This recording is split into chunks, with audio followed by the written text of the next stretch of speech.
안녕하세요. 2025년 9월 3일 수요일 오후 오늘의 시장 흐름과 투자 전략을 알아보겠습니다.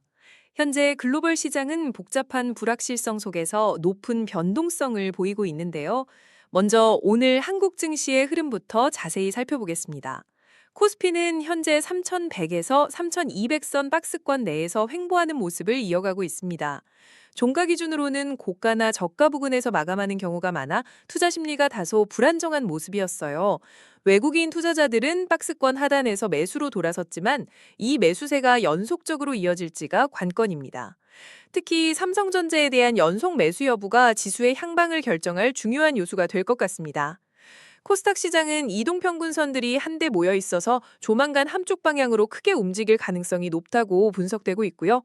중형주 지수가 회복되는지 여부가 코스닥의 변곡점을 상방으로 돌파하는 중요한 신호가 될 수 있겠습니다. 한국 국채 시장에서는 국채금리 상승과 장기 채권에 대한 숏 포지션이 지속되고 있어 은행 시스템에 대한 우려도 제기될 수 있다는 점 기억해 주세요. 중국 기업들의 HBM 생산 가속화 소식은 국내 반도체 업계의 호재와 악재가 엇갈릴 수 있는 요인으로 작용하고 있습니다. 다행히 원달러 환율은 크게 흔들리지 않고 안정세를 유지할 것으로 전망됩니다.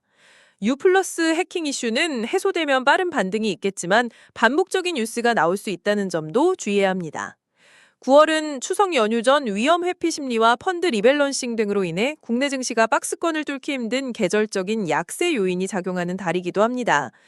오늘 시장에서 주목할 만한 종목으로는 삼성전기가 MLCC 업황 개선과 애플 관련주로 분류되며 강세를 보이고 있고요. 로보티즈, 현대모백스 같은 로봇 관련주들은 증권사 리포트 영향으로 단기 모멘텀이 발생했습니다. 바이오주인 올릭스는 지방간염 치료제 임상 1상 긍정적 결과로 상한가를 기록하며 헬스케어 섹터 전반에 긍정적인 영향을 주었습니다. 하지만 조선주는 보고서가 많이 나오고 있지만 이미 선반영되어 오를 만큼 올랐다는 비판적인 의견도 있으니 중소형 조선주는 특히 조심하셔야 한다는 점 기억해 주세요. 다음은 간밤 미국 증시 상황과 오늘 밤 시장을 간략히 살펴보겠습니다.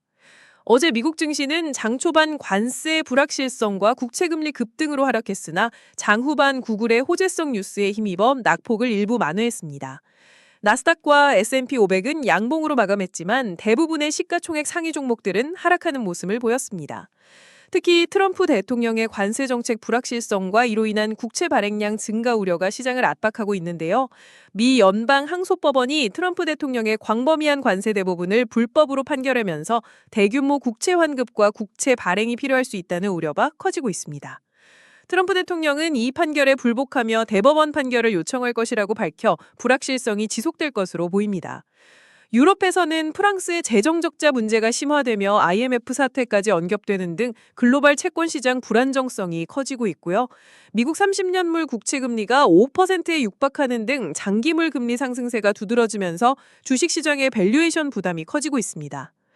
구글, 즉 알파벳은 연방 판사가 크롬 브라우저 매각 의무가 없다고 판결하면서 주가가 시간 외 거래에서 6에서 8% 이상 급등했습니다. 이는 반독점 소송 관련 불확실성 해소로 해석되며 애플 또한 구글 검색 엔진 이용 지속 가능성으로 함께 상승했죠. 하지만 엔비디아는 H2홈 공급 차질 루머와 미중 반도체 무역 갈등 심화로 장중 큰 폭으로 하락했습니다. 오늘 밤에는 미국의 고용지표 발표가 예정되어 있어 이 결과에 따라 9월 금리 인하 기대감과 시장 방향성이 결정될 것입니다. 마지막으로 암호화폐 시장 동향입니다. 비트코인은 10만 달러 라인을 지지하며 11만 달러까지 올라오는 모습을 보였습니다. 화폐 가치 하락에 대한 해지 수단으로 인식되며 기관 투자자들의 관심도 지속되고 있습니다. 하지만 비트코인 현물 ETF인 비토의 단기 모멘텀 약화와 기술적 지표 악화는 주의가 필요해 보입니다. 현재 시장 상황에서는 단기적으로 관망하는 것이 현명하다고 판단됩니다. 특히 엔비디아와 같은 주도주들이 51선을 돌파하지 못하고 빅테크 전반이 하락세를 보인다는 점은 시장 전반의 조정 신호일 수 있습니다. 장기 투자 관점에선 9월, 10월 조정을 매수 기회로 보고 AI, 전력, 기술주, 헬스케어, 유틸리티, 금융 섹터에 대한 분할 매수를 고려할 수 있겠습니다. 리스크 관리 방안으로는 시장 불확실성이 큰 시기에는 높은 현금 비중을 유지하고 분산 투자를 통해 손실을 최소화하는 것이 중요합니다. 글로벌 시장은 9월의 계절적 약세론, 채권금리 상승, 트럼프 관세 정책 불확실성 등 다양한 리스크에 노출되어 있습니다. 이럴 때 유망한 투자 기회는 구글, 그리고 통화가치 하락에 대비할 수 있는 배당주, 그리고 안전자산인 금이라고 볼 수 있습니다. 반면 글로벌 채권금리 상승, 트럼프 관세 정책 불확실성, 그리고 9월 계절적 약세로는 주의해야 할 리스크 요소로 꼽힙니다.